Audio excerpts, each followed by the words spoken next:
Assalamualaikum warahmatullahi wabarakatuh. Syukur alhamdulillah kita dapat berjumpa lagi di kajian santri. Salawat serta salam semoga tetap tercurahkan pada junjungan kita baginda Nabi Muhammad sallallahu alaihi wasallam. Allahumma shalli ala sayyidina Muhammad wa ala ali sayyidina Muhammad.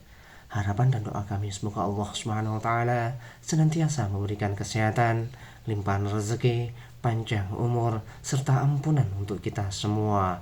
Amin amin ya rabbal alamin. Sahabat beriman yang dirahmati Allah Subhanahu wa taala. Ada sebuah maksiat yang banyak dilakukan oleh manusia yang kebanyakan mereka tidak menyadari perbuatan ini dapat meruntuhkan semua ibadahnya.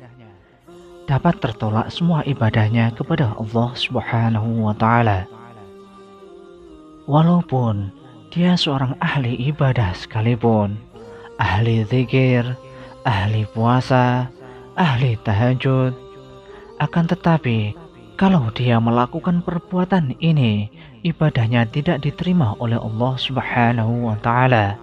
Bahkan dia selalu di dalam murkanya Allah dan murkanya Rasulullah sallallahu alaihi wasallam. Sebagaimana yang terdapat dalam kitab Al-Jauharul Mauhub wa Munbahjatul Hulub karya Alamah Syekh Ali bin Abdurrahman Al-Kalantani rahimakumullah pada halaman 157,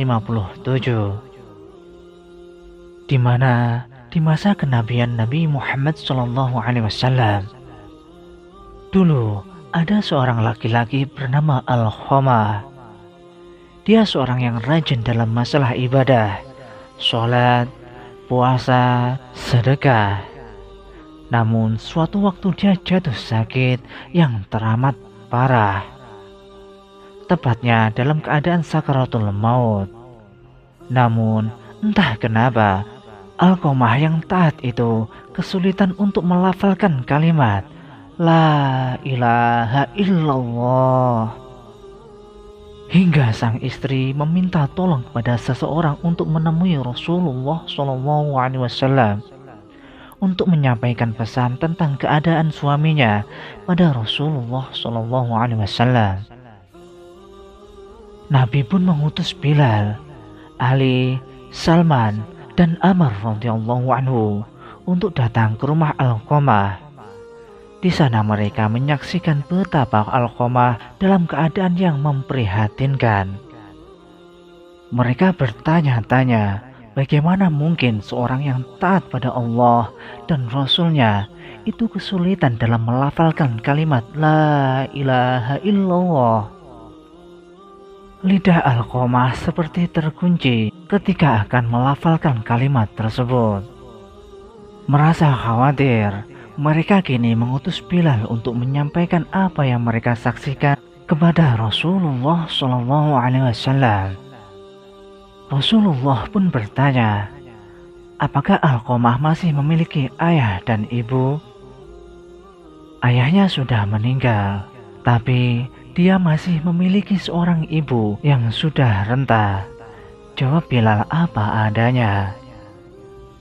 Baiklah, temuilah ibu Al-Khamah. Aku titip salam untuknya.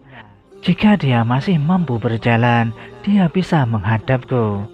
Jika tidak bisa, maka aku akan ke sana.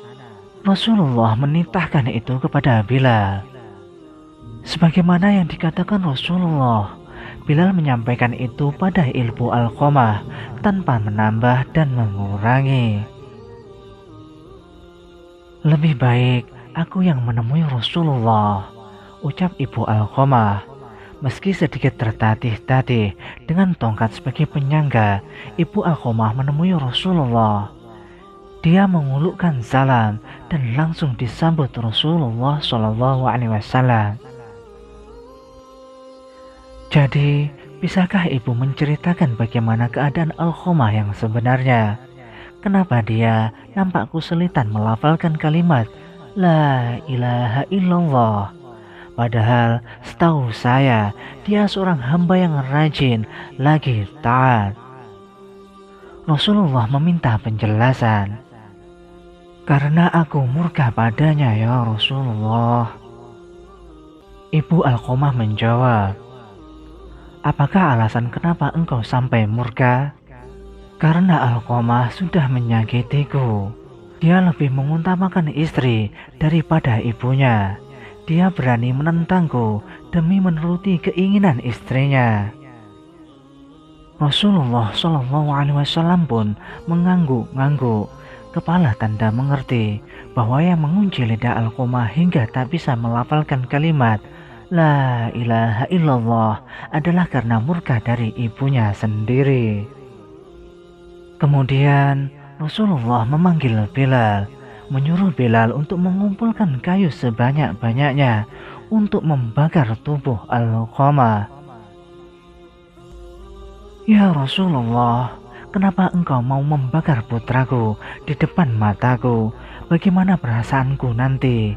Tanya ibu Alqamah sedih. Ya, bagaimanapun seorang ibu mana bisa melihat putranya dibakar di depan matanya sendiri. Wahai ibu Alqamah, sejatinya siksa Allah nanti di akhirat akan lebih kejam. Segala amal yang dilakukannya selama ini tidak dapat diterima oleh Allah Subhanahu wa Ta'ala karena terhalang akan siksamu. Kebajikan yang dilakukan jadi tidak berguna dan tidak bisa membantu selamat dari api neraka.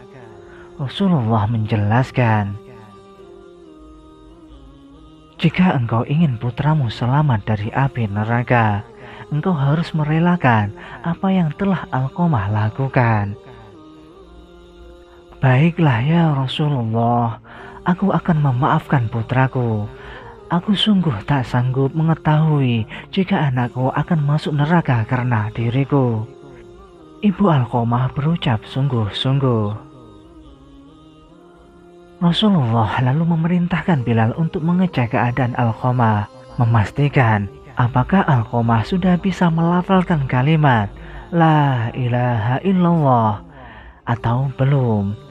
Karena jika sang ibu mengatakan semua itu hanya karena malu, bukan dari hati, maka apapun bisa terjadi.